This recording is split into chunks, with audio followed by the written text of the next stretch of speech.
What's going on, guys? Authentic J's back again with another video. This is the second part of the ASMR video. If you haven't seen the first one, I'll put the link in the description below, and also I'll put a link in this video. So what I tried to do in this video was kind of incorporate that masking tape technique that I showed in my CDG video. And if you haven't seen that one either, I'll make sure to put a link in the description and the video. That last video that I did actually goes more in depth than I plan on doing today. So if you want to see how I did what I did, make sure to check that out. Now, I'm sure many of you are familiar with this custom Vans and Bape thing, but I haven't seen any that was ASMR related, and I want to be the first one to do that. Also, quick reminder, if you guys like these shots, make sure to comment down below so I keep doing them. Your feedback will help me make better videos in the future.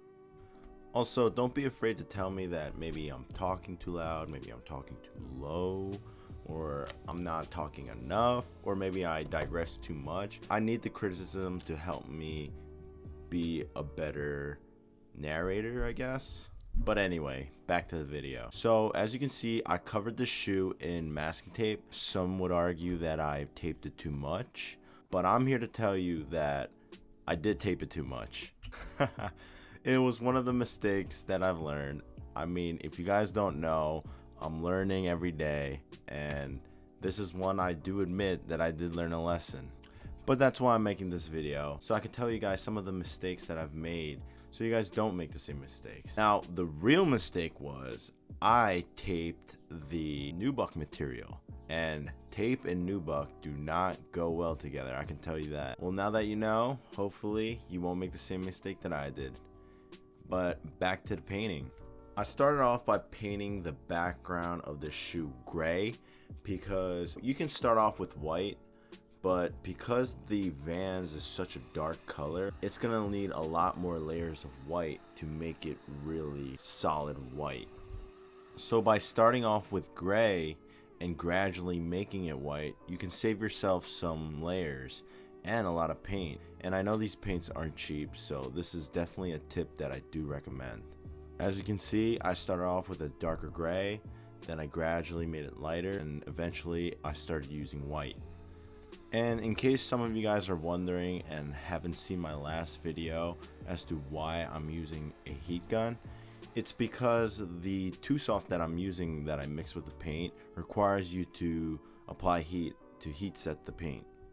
As mentioned before, I was incorporating the masking tape method to create my stencil for the teeth, and this is kind of how I went about it.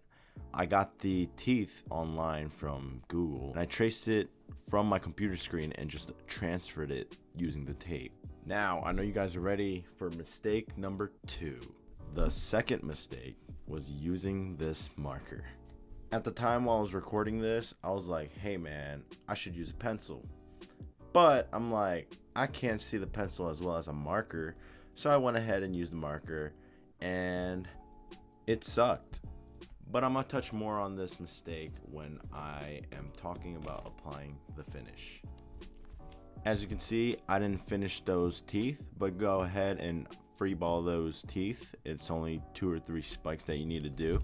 Now that we're going into the paint for the red part of the shoe, I want to note the reason why I had to mix the colors was because I was not satisfied with the red that I had. And at the time, I didn't have much of a color selection.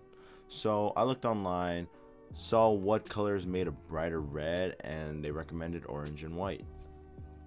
And now, mistake number 3. I was super excited to get these new brushes in the mail. And you know, when you're excited, you just want to use them. And I went ahead and tried using it for this video. But man, that was a rookie mistake. As you can see, I am struggling to paint within the lines because you need something that's very fine. And what's also important is that you apply very thin layers, which was not possible with these brushes. So I had to go back to Old Reliable and pull out my toothpick. And now you can see I am struggling significantly less. So for the second time around with the black, I went ahead and put some thin layers on parts that I could with a paintbrush and just went back in with a toothpick for the details. And don't be too worried about not being able to color in the lines exactly. You can always go back and sharpen those edges later on. You're gonna see me do that with a toothpick. And I think it's so important to go back and sharpen those edges, because looking at what it was before and looking at the final product after I went back in and made the lines a lot more crisp, you can easily tell that the quality is there. And make sure to take your time, because I know it may be a little tedious at times, especially when it comes to those small teeth, but every detail counts. And when you look at the final product, you're going to be happy with what you got because you put in that extra effort. And from my previous mistake, you can check out those little tape marks on the Nbhd material. And back-to-back mistake. As mentioned before, the mistake that I made was using that marker, and it's because when I was applying this finish, the marker was bleeding, and that is something that I didn't even think about. And I'm glad I learned it, and I'm glad I'm never gonna make that mistake again. So going forward, guys, make sure to use a pencil. And that's it for today's video. If you guys enjoyed it, make sure to like, comment, and subscribe. And if you're interested, check out my other videos. But until next time, peace.